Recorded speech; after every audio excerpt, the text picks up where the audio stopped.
I think that Robert Kraft said if we keep him, maybe the learning curve will improve and he'll be the guy.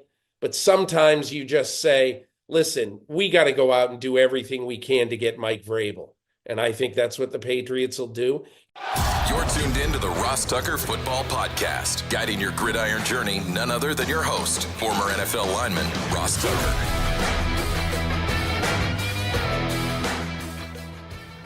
Oh, yeah, it is. But it's not just any Ross Tucker Football Podcast. It is a Wisdom Wednesday presented, as always, by DraftKings. DraftKings, the crown is yours. The wisdom today comes from my longtime mentor, a guy that had a huge impact on me even getting into the industry, the great Peter King, who, by the way, is a beer lover. So might as well have Peter be presented by Labatt Blue Light. Man, starting tomorrow night, Penn State, Notre Dame, and then Texas, Ohio State. Drinking a lot of Labatt Blue Lights this weekend, boys, with friends, family, living life to the power of we. Always enjoy responsibly. Beer, Labatt USA, Buffalo, New York. It's Big Show time. The Big Show. All right, so we're with my mentor, the guy that made everything possible. None of this would have happened without him. Oh, you guys have heard the story. If you're a loyal listener over the years, he's been on several times. You can go back and hear that whole story. But I did want to ask him before I get into some specific questions, just give me and all the listeners an update on quote unquote retirement, Peter, because I know you have that show, Let's Go, on Mondays, but just kind of for the people that are missing your column and missing getting your NFL nuggets, what's this season been like for you? I haven't really thought about it all that much, but I'll tell you, Ross, it was interesting. One time I really did think about it. Adrian Wojnarowski called me in the middle of the summer and he said, "Hey, I got a couple of questions for you." And he said, "Have you regretted your decision on retirement at any point?" And I said, "No, not at all." And he goes, "You never on Sunday night say, 'Man, I wish I could write about that'?" I said, "I mean, I haven't. Who knows? Maybe it will happen. But no, I haven't thought about it at all." And that was one of Woj's fact-finding calls before he made his decision. You know, he was just trying to figure out whether by giving it all up, he was doing the right thing. And of course he was, because everybody is different in that regard. But you know, Ross, I did the same thing for 40 years. I started covering the NFL in 1984. I loved it, loved every minute of it. But at one point, you kind of start to think, is that all there is? And I still don't have a great idea for what I'm going to do with the rest of my life. But, you know, we'll see. I'm kind of enjoying doing nothing or doing relatively little. So that's been a good time for me so far. Zero regrets. Enjoy just being a fan mostly on Sundays, watching the games on TV, watching Scott Hanson. And it affords me the opportunity to see Ross Tucker say about Drake May, "Man, he looked like Larry Bird with that chest pass." So I get to see everybody, I get to hear everybody, and really, really proud of you. You're doing a fantastic job. Oh man, that means a lot. That is awesome. Thank you for saying that for sure. I gotta tell you, with all my travel this season, and I got 2 games coming up this weekend.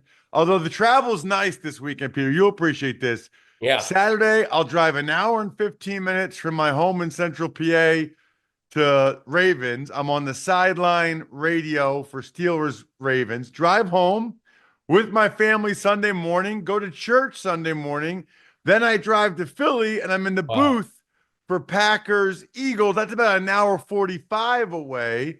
And then I drive home. So two NFL playoff games, get paid to go to both, no planes, no hotels. Who's got it better than me? Yeah, that's fantastic. You know, Ross, the one thing I did want to ask you about this life that you've carved out is that it really seems from a long distance that you're overwhelmingly busy and you do a lot of radio games. You got your TV game, but what do you think of the life right now? I love it. I would say on some level, I don't know any different. Just because this is what I've been doing or trying to do since I've been in the media. Yeah. And the thing is, and I wonder if you can relate to this, I never know what the divide is between work and pleasure on some level or work and leisure. Like, you know what I really wonder, Peter? Like, let's say things are going differently and I decided to get into finance. And right now I was, working for some hedge fund or private equity or whatever, like a lot of my buddies do. You know what I wonder? I wonder how much time I would spend on Twitter keeping in touch with the NFL. Probably, Yeah. on the one hand, probably not much because I'd be all in on what I was doing and I'd be following, all the financial information on social media. But on the flip side, as you know, and as people can hear on this show, and certainly when I call a game, I really, really love football. Like Yeah. I Yeah. always have, I always will. But I also love other things in life. And so I don't know. I'll never find out probably, but I guess I wonder how much I would have loved some of those other jobs. Certainly not as much as I love this, but we do get to this time of year when after the Texans Titans game, the plane's delayed and then there's lightning. And so all the airline workers have to go in because of the lightning. I later found out they were mid-bag, right? So my bag was soaked. My CBS blazer was wet when I got Wow. it because I guess that's the rule. When it lightnings, they go in, even if everybody's bags are still Oh outside because my they were God. loading it. So anyway, Wow. um, when I hear you say doing not a lot this time of year, that sounds real good. However, I'm only a month away. I'm a month away from being there. So after Yeah. the Friday of the Super Bowl, when I'll be there doing this show and a million other things, I'm kind of off for 6 months. I'm kind of off Yeah. from February 8th to August 8th. Now I'll do other things, but Right. I think that's a pretty good deal. Go real hard for 6 months, and then for 6 months, I can enjoy a lot of other things. My family, I'm home on weekends, stuff like that. What you say about enjoying not knowing the dividing line, I think is the key to a fun life. It's the key to a good life. I really consider that even in some of my more exhausting pursuits over the years, that I really never had a job where I felt like I was working. I wanted to do everything. And Ross, it's, you don't just drop it. Like I do some stuff for this Jim Gray Let's Go show, but also there are some things I just do kind of out of curiosity. And I'll give you an example, and I bet you would be the exact same way. So Kansas City played Houston a couple of weeks ago. Kansas City wins the game, but I remember in the middle of the second quarter, it was about then, that Kansas City had a 3rd and 7 from its own 21. And very rarely in the NFL do you see what happened next. The Chiefs go out in a 4-by-1 formation, 4 receivers on the left. It was Kelsey, Hollywood Brown, DeAndre Hopkins, Xavier Worthy, and then only Noah Gray on the right. And 4-by-1 formations are rare, very rare. So I'm watching this and I'm saying, I know what's going on right now. You know what's going on? Matt Nagy and Andy Reid are saying, we got to get something going. Let's pull something out of the trick bag and let's do something really, really different. And so they did something different. These 4 receivers line up in a bunch to the left. They come off the line of scrimmage. 3 of them get stuck on Xavier Worthy. And Hollywood Brown just leaks out to the left, and he gets a 20-yard gain. They go on to score. They don't trail again in the game. And so I found myself, Ross, you don't want to waste people's time. You really don't. But I had to text Andy Reid, and I had to ask him about it. I said to him, if I was writing a column this week, I would have led my column with this. I just love this play call, and it led to you winning the game.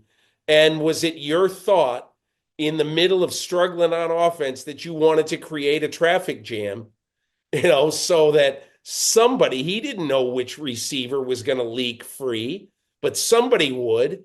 And he goes, yeah, that was the plan. And so I felt really good. I felt kind of proud that even though I'm not really doing this, I can look at a game because I know Andy Reid and Matt Nagy, and I know kind of how they think. And it was just sort of a little bit of a test. But just by the way, Peter, yeah, you gotta sometime when you talk to Matt Nagy, maybe you don't bring it up. I don't know. My junior year of high school, his senior year, yeah, they played Berwick High School, the number 1 ranked team in the country. Matt Nagy's senior year for Mannheim Central. wow. It was Quarterback. It was on TV. He was the quarterback. It was on TV statewide. Everybody watched it, like 15,000 people there. And I want to say Mannheim Central was winning 18-0 at halftime. And this would have been a huge upset and all that stuff. Second half, Berwick comes out. They end up winning 19-18. Wow. The Berwick Bulldogs, Ron Powless's high school, and all those guys. Anyway, couple things. Yeah. I definitely want to get to with you. Yeah. Patriots and Giants. So interesting. Two franchises you spent a lot of time around, two ownerships that I have a tremendous amount of respect for. Really like Mr. Kraft, really like John Mara. They went different directions, right? John Mara is keeping Joe Schoen and Brian Daboll after another disastrous year, whereas Robert Kraft is letting go of his hand-picked Belichick successor, Gerard Mayo, after 1 year, a year in which I didn't realize this, but on Tuesday's power rankings, Jack told me I had the Patriots 32 to start the year. They finished 29. So Gerard Mayo, he exceeded my expectations, I guess, for the Patriots. Just kind of your thoughts on the different tact being taken by those two organizations, which used to be thought of as being, best in the NFL or among the best. You know what Bill Belichick used to say privately, quietly about the rest of the AFC East when Buffalo was changing coaches all the time, when the Jets changed coaches as often as they changed socks, when the Miami Dolphins were changing coaches a lot. Good. Every time they change coaches, you start all over, you build this, you build that. That's great for us. Let them always be in flux. And so John Mara was absolutely tired of being on the coaching and GM merry-go-round. Did he want to hire his fourth general manager in 8 years? No. Did he want to hire his fifth coach in, I think, 9 years? No. It's idiotic. And so if you're around the team every day and you're John Mara and you see, as I believe, that Brian Daboll has not lost this team, he just hasn't had a quarterback who he picked to be his guy. And so I fully support. I think it's smart. I know probably a lot of Eagles fans listen to this. Oh, great. He's, they're going to keep the coach, blah, blah, blah. If I were an Eagles fan, I would say, man, that's bad news, because when Daboll finally gets a quarterback who he likes and who he picked, the Giants are going to get better. As far as the Patriots go, it's very simple. If you're in that office every day, if you're around that team every day, and you see some of the mistakes that a coach without a great support system, and Gerard Mayo didn't have a great support system around him. Robert Kraft didn't do him any favors with a fairly inexperienced coaching staff, all in all, and a first-time de facto GM in Elliott Wolf. It's just, I'm not saying it was doomed to failure. But I think that Robert Kraft said if we keep him, maybe the learning curve will improve and he'll be the guy. But sometimes you just say, listen, we got to go out and do everything we can to get Mike Vrabel. And I think that's what the Patriots will do. If they get him, who's going to be saying it's a crummy decision? I doubt anybody. You know, the only thing that's interesting to me about that is who would Vrabel bring in as the OC, right? Because that's the most important Hey, you want to thing. hear a funny story, Ross? Yeah. You know, if Vrabel had gotten the Indianapolis job, you know who he wanted to bring with him as OC? Ryan Day. Ryan Day would have been the guy he wanted to bring with him to coach Andrew Luck, which was really interesting. And Chris Ballard at the time was worried that, you know, the OC and the head coach might be over their skis a little bit trying to coach Andrew Luck. But anyway, who knows? I have no idea who he'd bring in. And it's a very good question. It's a question I would want to ask if I were interviewing him. Especially because whoever that is, if they have a lot of success with Drake May, then that guy probably gets a head job somewhere else. That's always the concern. Maybe. Yeah. Are you still a Hall of Fame selector voter, or is that over? No, my Hall of Fame vote after 31 years is gone, and my MVP and league awards votes are gone after 33 years. I just figured that even though I knew I was going to be following the league, it's not fair. If you're retired, you shouldn't be doing either thing, at least in my opinion. Tell me But one I thing. I have opinions though. Yeah. Well, but tell me one thing about either process that maybe people don't know or that you think could be greatly improved. I'm not asking about a player who you think should be MVP or who you think, but just let's talk process. Yeah. If they said to you, Peter, we want you to be the czar of the Hall of Fame or the czar of the awards that are given out, what would you change? What would you do differently? Biggest problem, in my opinion, with the Hall of Fame is that year after year after year, the same guys keep coming back after they get voted down. Like, for instance, this year, you know who should be in that room? Hines Ward. Best blocking receiver of his day, Super Bowl MVP, 1,000 catches, more TD catches than any of the three guys who are going to be in the room this year. And he doesn't even get in the room. But one of the reasons I bring that up is that, you know, the two guys, Reggie Wayne and Torrey Holt, you know, this is their sixth time. And to me, I think there's got to be a limit put on that. The limit right now is 15 years. It is 15 times, basically. I find that absurd. You know, if a guy is a finalist every year for 10, 12, 13 years and he's not getting in, Ross, you know what? It's no sin to say you were a great NFL player, maybe not quite a Hall of Famer. And so that is one thing. I would put a limit on the number of years, however long it'd be. It wouldn't be very long, maybe 5 years. And if you don't get in, tough luck. That's too bad. As far as the MVP goes, I got a very strong opinion about this. I have read so many things in the last week or so that says, oh my God, the year that Lamar Jackson put up best year a quarterback's ever had with the rushing and what I think it's 41-4 touchdown to interception ratio. Incredible. No guy has ever had stats like that at the quarterback position. Listen, this isn't a stat award. Everybody's got stats these days. Who's a contender for this? Jared Goff has stats. Joe Burrow has stats. Sam Darnold has stats. Obviously, all these players have stats. You know, if I had a top three this year, in my top three this year, it'd be Josh Allen, Lamar Jackson, and Patrick Mahomes, period. Because you shouldn't make this an award about stats or who had the best statistical year. It's not the most outstanding player. It's the most valuable player. And that's kind of been my pet peeve about that award, not just this year, but for some time. So was that in order, Peter? You would have Yes. Josh 1, Lamar 2, Mahomes 3? Yeah, I mean, my feeling basically is that Josh Allen this year gets Stephon Diggs subtracted, and the best receiver on his team is Khalil Shakir.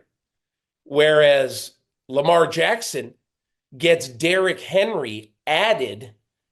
He rushes, Ross, I looked at this the other day. If you compare Emmitt Smith's age 30 rushing season and Derrick Henry's age 30 rushing season, Derrick Henry, 1.7 yards per carry more at the age of 30, 5.9 yards a carry at the age of 30 compared to Emmitt Smith. So you got you got Derrick Henry added, the best weapon that Lamar Jackson, in my opinion, has ever had on his offense. And look, I'm not taking a damn thing away from Lamar. He just had one of the best seasons a quarterback's ever had. I get it. He's been phenomenal. But to me, Josh Allen had the best 2 wins a quarterback has had all year.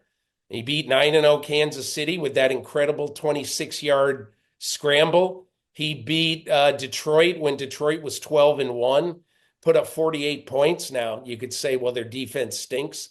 Well, it's in Detroit. You still got to do it. So, but again, look, if Lamar wins it, I don't think it's a miscarriage of justice at all. Lamar's been utterly fantastic. I just happen to vote for Allen. I love what you said about the stats, too, because the goal is not to accumulate stats. The goal is to win the game. There are plenty of times where Josh Allen or whoever could have accumulated more stats if that was the goal. He did it in the games he had to do it, but Right. other games he didn't have to do it. Check him out on social media at Peter_King. Has recently retired asterisk as his bio. Had a good run. I love it.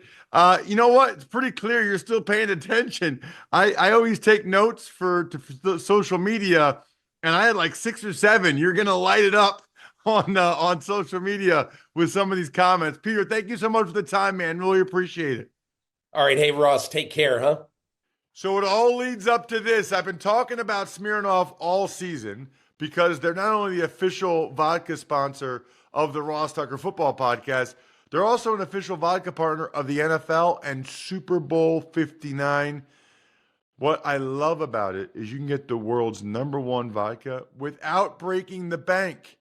Unbelievable. You don't want to be paying some of these other prices for vodka. Absolutely ridiculous. I had a decent amount of vodka drinks last week, which were lovely while I was with my family celebrating New Year's Eve. Big fan of vodka with like Gatorade or those type of mixers where you're like hydrating while you're getting some incredible Smirnoff. Delicious. Please drink responsibly. Smirnoff number 21 vodka, distilled from grain, 40% alcohol by volume. The Smirnoff Company, New York, New York. Pricing is at the sole discretion of the retailer, may vary by state. Please do not share with anyone under legal drinking age. Smirnoff, we do game days. Playoff season is here, and the only thing better than game day predictions are the foods that come with them. Introducing Tums Fantasy Foodball Pool, brought to you by Tums, America's #1 antacid brand, and DraftKings. Each week leading up to the big game, turn football into foodball by building your best game day plate for a shot at winning a share of $40,000 in cash prizes. Inspired by game day bites and tailgate treats. Join the Tums foodball action during this playoff season's most heartburn-inducing time. Visit DraftKings.com/Tums foodball between January 6th and February 9th to enter for free and select your game day plate before the start of each playoff round. Age and eligibility restrictions apply. Void where prohibited. See terms at DraftKings.com/Tums foodball. When you feel the heat of the game, don't let heartburn keep you on the sidelines. Try Tums Chewy Bites with a tasty outer shell and soft center for fast relief of heartburn, acid indigestion, and upset stomach. Check out Tums Gummy Bites featuring a soft and easy-to-chew format for fast relief of occasional heartburn, acid indigestion, sour stomach, and upset stomach. Both available at Amazon, Target, and other major retailers nationwide. And for more heartburn relief fun, be sure to follow Tums at Tums Official on Instagram and TikTok. They are football's funniest family duo. How about NFL Super Bowl champs Jason and Travis Kelce? Hey, I know those guys. Teaming up to provide next-level access to life inside the league in their hit show New Heights, plus stories from a combined 21 years and counting in the league, off-field shenanigans, can't miss A-list interviews. Listen and watch New Heights wherever you get your podcast. But if you want to skip the ads, catch new episodes early and unlock access to exclusive episodes of the show, join Wondery Plus in the Wondery app, Apple Podcasts, or Spotify. Tuck's Takes. All right, Ross, some notes around the league. The Titans, they fired their general manager, Rand Carthon, after 2 years. The Raiders, they fire head coach Antonio Pierce. And the Cowboys, they deny the Bears' request to interview their head coach, Mike McCarthy. Right. You know, it's interesting because start with Rand Carthon, right? Doesn't have a quarterback. Didn't have a quarterback for 2 years. Did not get competent quarterback play. You have a chance to win games and arguably a bunch of games if you get competent quarterback play. They did not have that. Same with Antonio Pierce with the Raiders. I mean, it's not a secret why most of the bottom 5 to 10 teams are the bottom 5 to 10 teams. You know, I feel bad for Antonio Pierce because those are basically the quarterbacks he inherited. You know, I don't know. I mean, Gardner Minshew, and then he got hurt. Aiden O'Connell. How much of a chance do you really have going up against some of those other teams? And then, but the difference is Rand Carthon, he's the one that actually drafted Will Levis. That's a little bit different. And this whole Bears, Cowboys, Mike McCarthy thing is hilarious because his contract expires on Tuesday.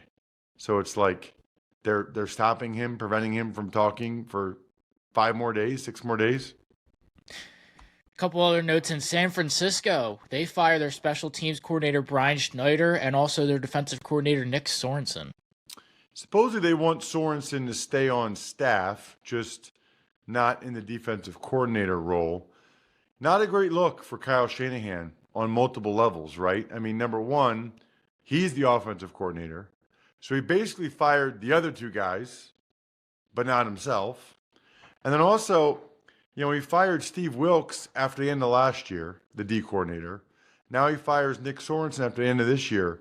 He's the one picking the coordinators. I mean, he's the guy that's making the decisions. That's not a real good look for him. And the Chargers, they're bringing in running back Ezekiel Elliott. He's going to start on the practice squad, then they may bump him up. I think he, in their mind, helps to replace Gus Edwards. Gus Edwards got banged up in practice, actually, before that Patriots-Chargers game I called. So Zeke kind of gives him more of a banger, good and pass pro, that kind of deal. So I don't know how much of an impact he'll actually have. I do know we had even money yesterday. Fantasy Feast today. Tomorrow, Greg Cosell, the civilian GOAT. I think we're done here.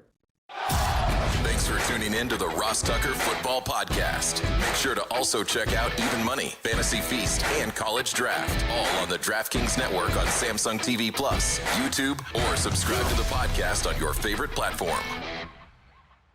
Shout out myfrontpagestory.com. I'm telling you guys right now, this would be the best Valentine's Day gift you ever got your significant other. Ever. They would love it. They'd have it hanging up in the house forever.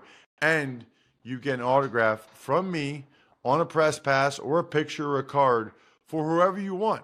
myfrontpagestory.com. Backofficescheduler.com. HumanHeadNYC.com. Sporticulture.